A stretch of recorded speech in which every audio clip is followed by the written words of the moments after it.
What I wish I knew before moving into a nursing home. There comes a point in life when everything gets quiet. The noise of the outside world fades, and you're left with your own thoughts. And in that stillness, you start to realize what truly matters. Let me be honest with you. I moved into a nursing home thinking it would be easier, safer, more manageable. I thought I'd finally get the rest I'd earned, but I was wrong. This isn't about hating where I am. It's about the hard truths I learned too late, truths that I wish someone had told me, truths that could have changed my path, or at least prepared me for it. So today, I'm not here to complain. I'm here to share the truth, because someone out there needs to hear it before they make the same decision. I'm going to tell you the 4 hard truths I discovered after moving into a nursing home. Truths that shook me, changed me, and now fuel this message. This isn't just for the elderly. It's for caregivers, families, sons, daughters, and anyone who still has time to choose differently. Because when you reach the later stages of life, it's not just about comfort. It's about dignity, about legacy, about how you want your final years to feel. So listen closely. These are the truths behind my regret, and the lessons I now carry with everything I've got left. Independence is a gift, and it slips away quietly. When I first moved into a nursing home, I thought I was just trading a little space for more safety, a little freedom for some peace of mind. But what I didn't realize was how much of my independence I was giving up, and how fast it would disappear. You don't lose your independence in one loud moment. No, it fades quietly.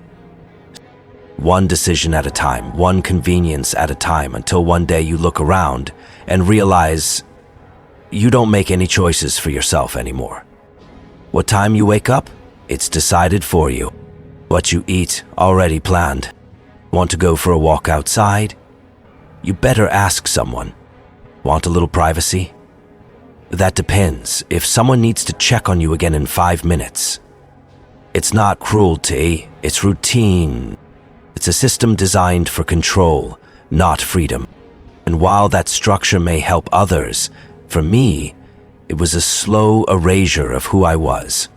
I was once a man who ran his household, fixed his car, made his coffee the way he liked it. I was proud of doing things on my own, proud of solving my own problems. But here, you don't fix things. You wait. You ask. You adjust. That's when the regret started to grow, because I didn't realize how precious my autonomy was until it was gone. And once you lose it in a place like this, you don't get it back. So here's my truth. Do not surrender your independence too early. Fight to stay mobile. Keep doing things for yourself. Keep learning. Keep trying. Train your body. Sharpen your mind. Because every task you do on your own, no matter how small, is a reminder that you're still alive, still capable, still you. Independence is not selfish, it is vital. And the longer you hold on to it, the longer you'll hold on to yourself. Loneliness can exist even in a room full of people. You'd think that being in a place surrounded by people, staff, nurses, other residents, would mean you'd never feel alone. But here's one of the hardest truths I've learned since moving into a nursing home. You can be surrounded by people and still feel completely invisible. Loneliness isn't about being physically alone. It's about not being seen, not being heard, not being understood. I sit in a dining room filled with chatter, clinking dishes, and background noise, and yet it often feels like I'm sitting behind glass. People talk, but they don't connect. Conversations stay surface level. Staff come and go, often too busy to really talk. Other residents are often battling their own battles. Confused, quiet. What I miss more than anything is real connection. The kind you had with a neighbor over morning coffee, the long talks with your spouse before bed, the laughter with your grandkids, the feeling that you belong somewhere, that your presence makes a difference in someone else's day. In this place, that feeling gets rare. And when it's gone, it leaves behind a silence that no TV or background noise can fill. If I could go back, I wouldn't have waited for connection to come to me. I would have fought for it.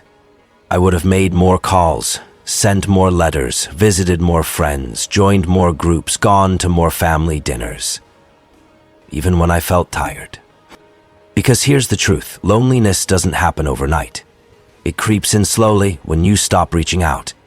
And by the time you realize how deep it runs, it feels like you're yelling into a canyon with no echo. So if you still have people, hold on to them. Love them fiercely, make time, be present, stay involved. Because connection isn't a luxury in old age. It's a lifeline. And when you lose that lifeline, you don't just feel lonely, you start to feel forgotten. Don't let that happen to you. Stay connected, stay alive. Comfort without purpose feels empty. Everyone kept telling me, you'll be comfortable there. And they were right. I have warm meals served 3 times a day. The bed is made for me. I don't have to worry about the laundry or taking out the trash. My medication is on schedule. My surroundings are clean, safe, predictable. But here's what no one tells you. Comfort means nothing without purpose. When you're young, you chase rest.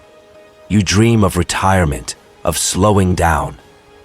But when the slowing down finally comes, and there's no work to do, no tasks that matter, no one who truly needs you anymore, that's when you realize that rest, without meaning, becomes a prison.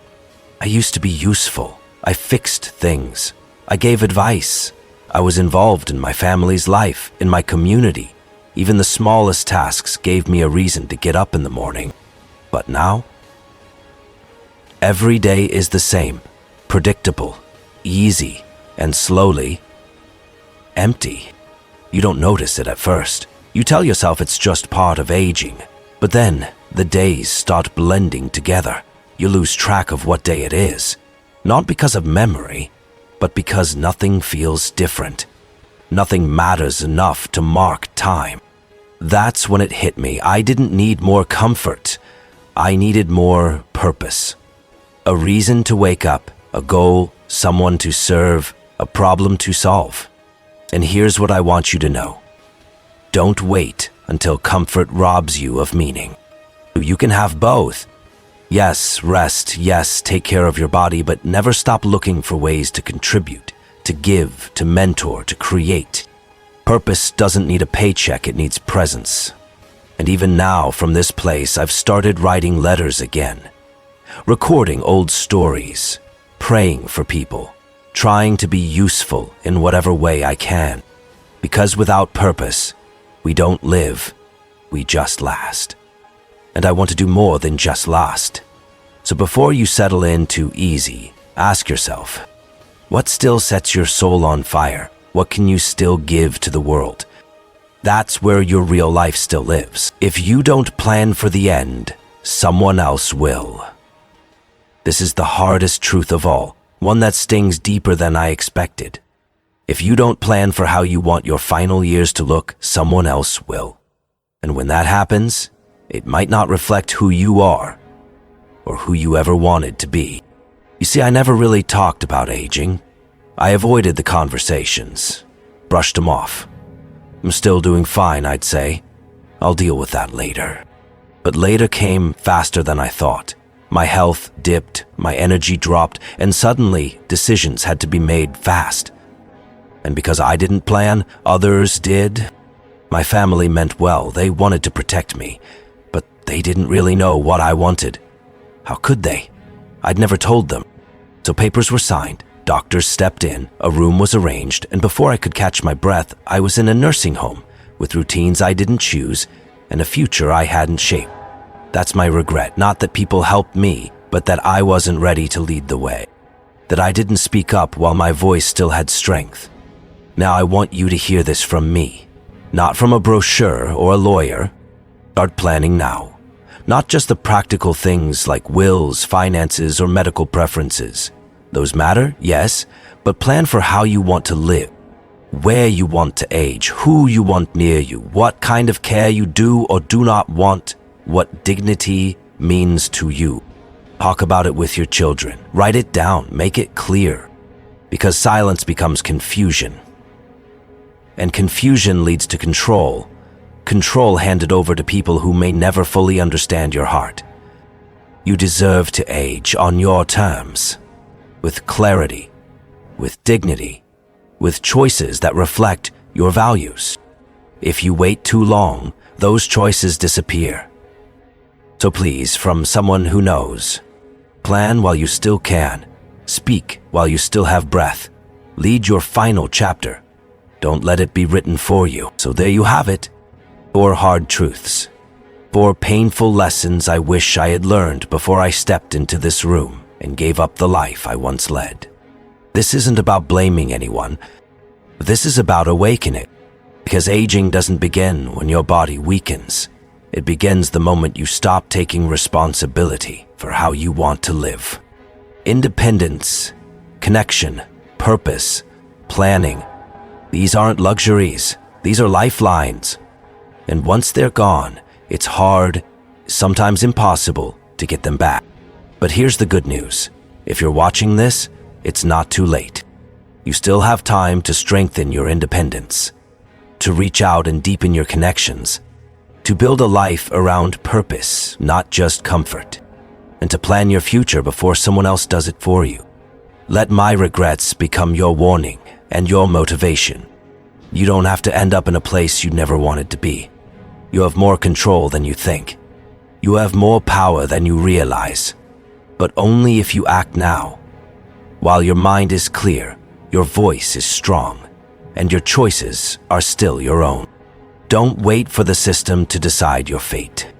Don't wait for your body to give out before you fight for your life. This is your time. This is your moment. This is your responsibility. Make your final years something you can be proud of, not something you'll look back on with regret. Because in the end, it's not about how long you live. It's about how loudly your life speaks, right up to the final breath. Take control, stay strong, and write your own ending.